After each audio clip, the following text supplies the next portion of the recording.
Hey guys, it's Jasper, and today I'm going to be reading Chapter 4 of The Princess and the Goblin.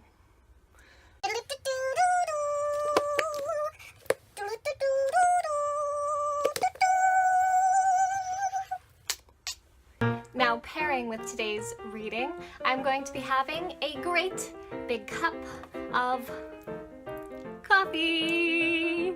And if you're sleepy and caffeine doesn't bother you so much, I suggest you do the same.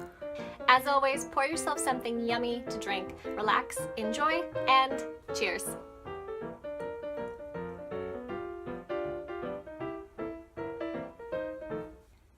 What the Nurse Thought of It.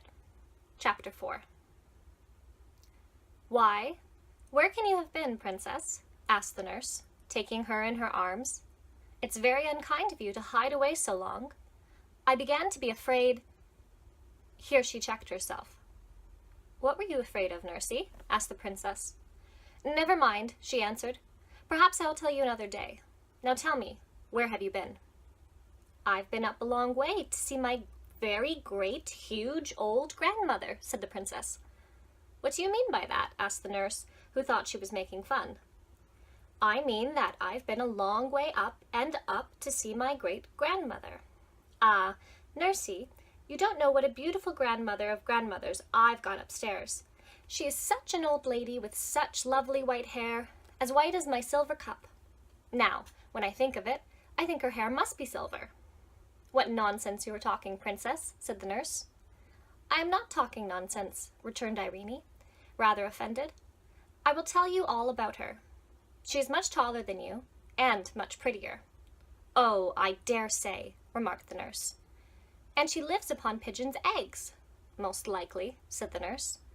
"And she sits in an empty room, spinning all day long." "No doubt of it," said the nurse. "And she keeps her crown in her bedroom." "Oh, of course, quite the proper place to keep her crown in. She wears it in bed, of course." "She didn't say that." "I don't think she does." "That wouldn't be comfortable, would it?" "I don't think my papa wears his crown for a nightcap. Does he, Nursey?" "I never asked him. I dare say he does." "And she's been there ever since I came here, ever so many years ago." "Anybody could have told you that," said the nurse, who did not believe a word Irene was telling her. "Why didn't you tell me then?" "There was no necessity. You can make it all up for yourself." "You don't believe me, then?" exclaimed the princess, astonished and angry, as well she might be. "Did you expect me to believe you, Princess?" asked the nurse coldly. "I know princesses are in the habit of telling make-believes, but you are the first I ever heard of who expected to have them believed," she added, seeing that the child was strangely in earnest. The princess burst into tears. "Well, I must say," remarked the nurse, now thoroughly vexed for her with crying, "it is not all becoming in a princess to tell stories and expect them to be believed just because she is a princess." "But it is quite true, I tell you, Nursey." "You've dreamed it then, child." "No, I didn't dream it. I went upstairs and I lost myself, and I hadn't found the beautiful lady I should never have found myself." "Oh, I dare say." "Well, you just come up with me and see if I'm not telling the truth." "Indeed, I have other work to do. It's your dinner time, and I won't have any more such nonsense." The princess wiped her eyes, and her face grew so hot that they were soon quite dry. She sat down to her dinner, but ate next to nothing. Not to be believed does not at all agree with princesses, for a real princess cannot tell a lie. So all afternoon she did not speak a word. Only when the nurse spoke to her she answered her, for a real princess is never rude, even when she does well to be offended.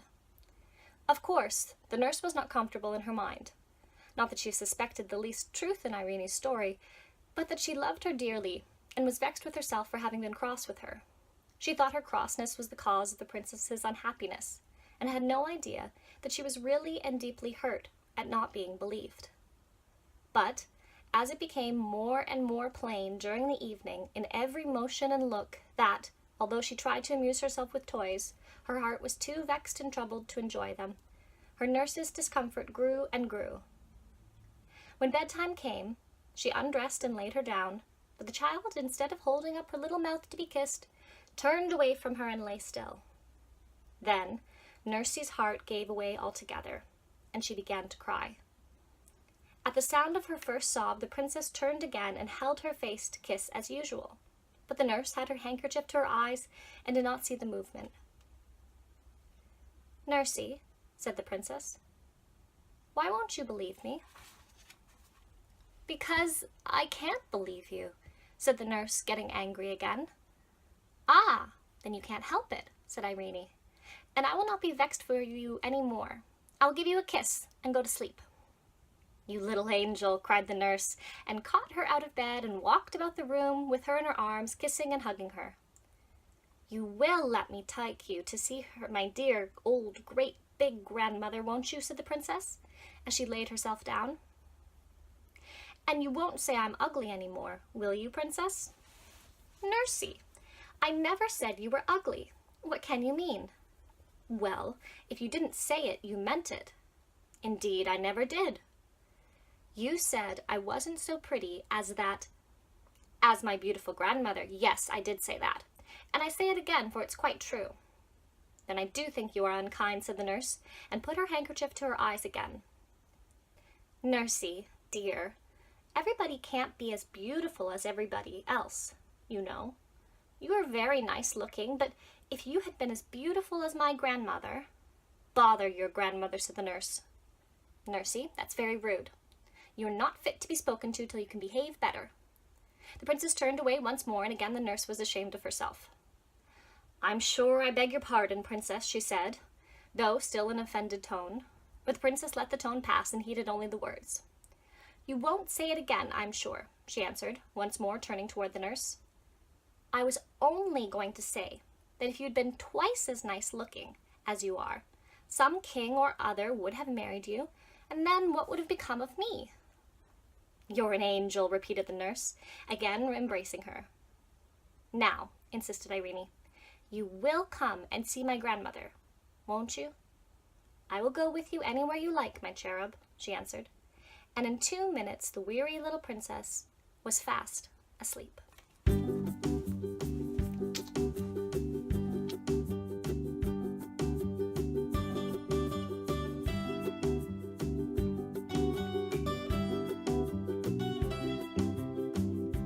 Now for today's chapter, there are 2 main things I want to talk about, and they both revolve around the same thing, and that is the princess learns something. The first bit of what she learns is something of a difficult lesson, and that is sometimes the people you love and trust don't believe you.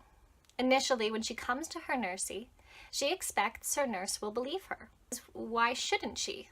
Nurse loves her and she loves and trusts nurse, but to her surprise, she finds that the nurse does not believe her. She is so hurt by this break in what she considers to be an equal trust back and forth that she is brought to tears. George MacDonald says, "She was deeply hurt not to be believed." And this is something that's true for any of us. To tell the truth and not be believed, especially by those you love and trust, is an incredibly hurtful thing. And then comes the second part of the princess's lesson. Because the princess is feeling hurt, she behaves coldly toward the nurse. And when eventually her coldness hurts the nurse and makes her cry, Princess Irene asks her in all earnest, "Why don't you believe me?" And the nurse's answer, simple as it is, "Because I can't," strikes a chord with Princess Irene. She has a light bulb moment and she says, "Ah, then you can't help it. I will not be vexed with you anymore." The princess, very maturely, recognizes that the nurse cannot help her disbelief, and for her to hold it against the nurse would be unkind. Although it's difficult to not be believed, it is not kind, good, or just to hold it against those who cannot believe what we say, nor does it help their coming along in trusting our words, aiding their belief. The princess learns that sometimes the people you love and trust don't believe you. And secondly, to be patient with those who disagree or cannot believe you. As always, I hope whatever you've been drinking has been good, that the conversation and story has been a fair match. Cheers and Cheers.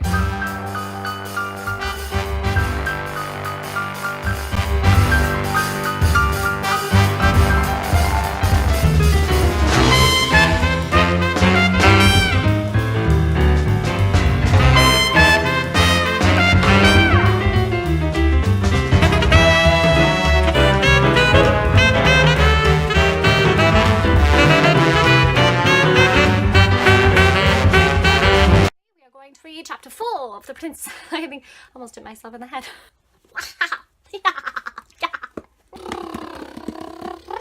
That's all we've got time for today. Thank you very much, ladies and gentlemen. Cha-cha!